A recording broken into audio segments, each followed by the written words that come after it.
glad I'm here. What's it been like just in terms of being able to settle into, you knew what your role was coming in, this was not the mystery of every season starting, trying to find your way. How much better is it just coming in knowing here's your job, just go out there and do it? It was definitely a different feel. It was a little uncomfortable at first. I wasn't exactly used to it, but it's been a lot of fun, and just working with the organization, the Rockets organization, and they've been very helpful in terms of getting me, acclimated and transitioning. How's the chemistry developing with you and James? I think it's getting better every game. I think, when our first two games were too good to be true, and then defenses started to adjust, and now we're starting to get back to, some of the things that worked for us before. And so, I think it's going well. Every single game we learn a little more and we get a little better. He's a guy who obviously is really great with the ball in his hands too. Is it a definite adjustment for you? I mean, during your best stretch last year, you obviously knew that the ball was going to be in your hands a ton. Is there a feel-out process where how often you're handling versus he's handling? Yeah, that's still what we're going through right now, and we're feeling it out. And I think we're trying to find sets and ways that we can play off of each other and complement each other, and maybe both of us handle it at different times in the possession, things like that. And so, we're doing a good job, and the great thing is, he's not a selfish player at all, and he wants to get everybody going. We're just figuring out how to do that the best way. Jeremy, Royce told me the other day that you called him and gave him some advice. Can you talk about what that conversation was about? I just like to keep that between me and him, just because it's a personal matter for him, and so I don't really want to talk too much about it. Yeah. Jeremy, you find it ironic, D'Antoni's first game was going to be against you.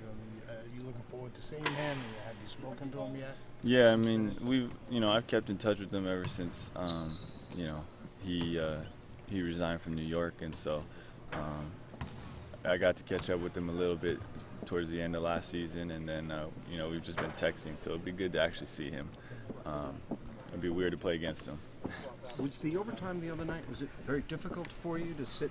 Did you keep expecting to get a call to check back in? No, for me it was just we as a team, we needed that win, and we trust each other, we trust the coaches, and there's no, it is what it is, and I was rooting for them, just like when I'm in the game, they root for me, and so unfortunately we weren't able to pull it out, but that was something where it was just kind of whatever the coach asked, you just got to be ready. Were you surprised? I don't really know. I guess I wasn't really thinking too much about it. Not really, because he had wanted TD to play the defensive possessions and me to play the offensive possessions, but obviously it's not like football where you can just change whenever you want. I saw the comments you made last week. You said that Mike D'Antoni, he changed your career, changed your life, and Mike obviously had some really great things to say about you.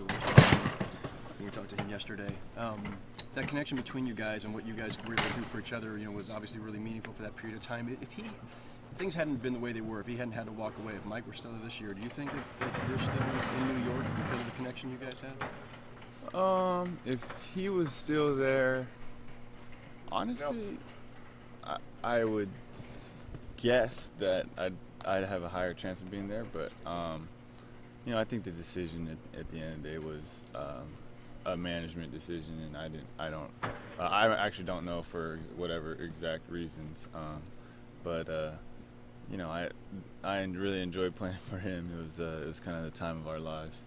Jeremy, there was the story of the Yahoo story. There was one thing that you said that you went into a shell for about a month last year. Why and what happened there? It was just a lot at once, and it's just kind of overwhelmed me, and then I just kind of shut down in terms of, I just saw my family. I saw my family and my closest of my closest friends, and that's it. And it was just, I think that's what I had to do at that time, just to kind of try to stay focused on everything that was going on, and there was just a lot of outside noise that I was trying to tune out. Mike was talking. He said that you provided him with all these memories. He said just that little stretch there. Do you ever look? I know it's a whole different city you're in now and a different situation.